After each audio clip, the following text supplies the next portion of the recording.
Pitong mabisang tips para mapansin ang application mo sa barko, mga kamarino. Ito, tapusin mo to hanggang dulo, baka sakaling makatulong sa'yo.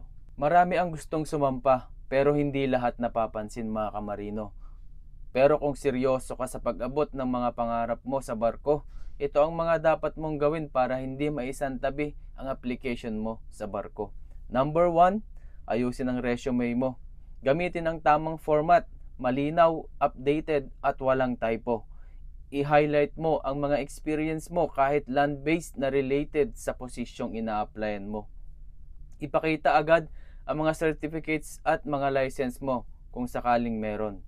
Number 2, gamitin ang tamang email subject, mga kamarino. Halimbawa, application for assistant waiter, Kamarino Vlog, with US visa, para hindi ka matabunan sa daang-daang email ng mga agency, mga kamarino. At number 3, mag-follow up ng maayos at may timing.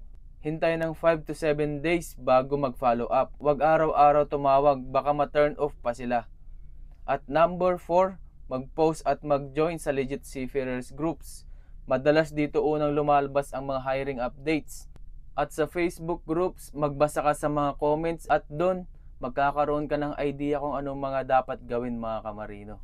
At number 5, alagaan ang social media mo, mga kamarino. Agencies now check applicants' FB profiles. Maging professional, iwasan ng mga posts na puro reklamo, mura o drama.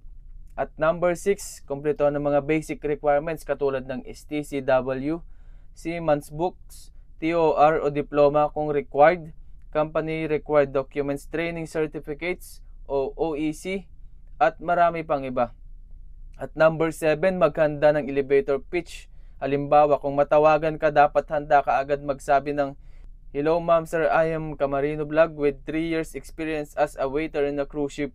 Complete requirements, willing for deployment anytime po," mga kamarino. Tandaan natin, hindi sapat ang nag-a-apply ka lang. Dapat magpakita ka ng sipag, galing at determinasyon. Sa dami ng aplikante, ang pinakamasipag at ang pinakahandang tao ang unang tinatawag. Share mo to sa mga kakilala mong naghahanap pa rin ng paraan para makasampa sa barko.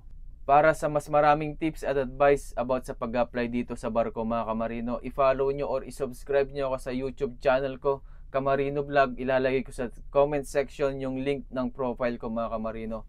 So yun lamang, God bless and good luck sa ating lahat.